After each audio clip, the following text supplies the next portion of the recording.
News coming in now from Uttar Pradesh. After authorities found an old Shiva temple that the area which had been encroached and the temple had been closed for approximately 50 years in Sambhal, where a few weeks ago we had seen the deadly clashes, arson and violence. I have an update on that now. Sambhal District Magistrate appears to have written to the Archaeological Survey of India for further investigation in this.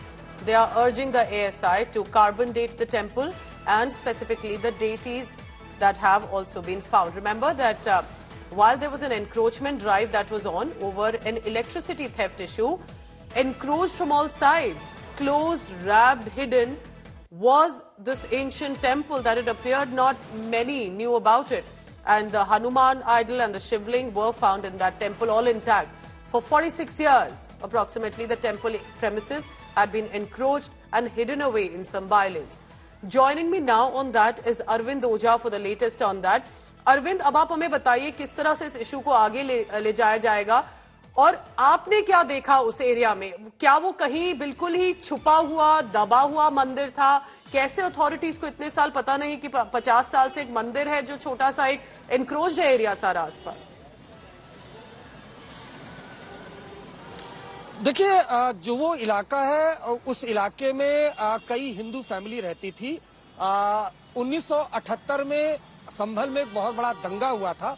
उसके बाद धीरे धीरे करके जो Hindu family थी वो किसी दूसरी जगह पर शिफ्ट हो गई और इस वजह से वो जो मंदिर था उसके बारे में किसी को जानकारी नहीं थी और धीरे धीरे वो खंडहर में तब्दील हो रहा था। संभल जो प्रशासन है उसने एक स्पेशल ड्राइव चलाया इलीगल इंक्रोचमेंट के दौरान और उस दौरान ये मंदिर दिखा जो खंडहर हो गया था और कहीं न कहीं उस पर आसपास के जो मकान है वो धीरे धीरे करके कब्जा कर रहे थे। उसके बाद जो स्थानीय प्रशासन ने उस मंदिर की साफ सफाई करवाई और उसके बाद आज वहां पर पूजा पाठ शुरू हुआ।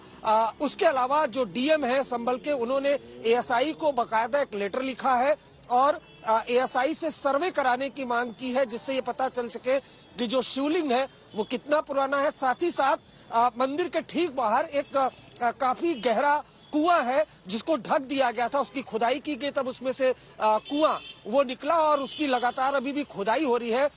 बकायदा जो डीएम ने एएसआई को लेटर लिखा है उसमें जो कुआं है और मंदिर है उसकी कार्बन डेटिंग की भी मांग की है जिससे एक्चुअल ये जानकारी मिले कि कितना पुराना है। लेकिन एक वक्त में वहां पर दंगा हुआ था जिसके बाद हिंदू फैमिली वहां से पलायन कर गई थी और इस वजह से ये मंदिर Arvind, how is the situation around in Sambhal right now? This must have taken a lot of communal overtones. I see some devotees who are crying, who are overwhelmed that this small temple जो ये अब पता लगा है कि encroach था। तो अभी किस तरह से सिचुएशन है? क्या सब किसी भी समुदाय के हों, सब साथ हैं और इंश्योर कर रहे हैं कि शांति बनी रहे?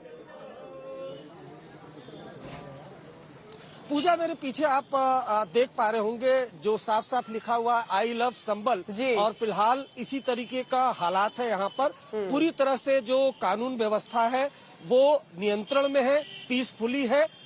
मंदिर जरूर वहां पर डिस्कवर किया स्थानीय प्रशासन ने। वहां पर आसपास के दूर दराज के जो हिंदू फैमिली थी वो हिंदू फैमिली से भी इंडिया टुडे ने बात करने की कोशिश की और बातचीत हुई हमारी, जो वहां से पलायन करके किसी दूसरे डिस्ट्रिक्ट में चले गए थे। जब उनको जानकारी मिली तो वहां पर आए, उन्होंने पूजा पाठ की। लेकिन अभी फिलहाल संभल में जो सिचुएशन है वो पूरी तरह से पीसफुली है। It's incredible. 50 years ago, there was a communal riot. Hindu families had fled. This temple premises got encroached. And during a drive, this time it was found. And let's hope that the peace and peace prevails in that area. And a question mark on what was happening for 50 years. How did nobody know about it? Arvind, thank you very much.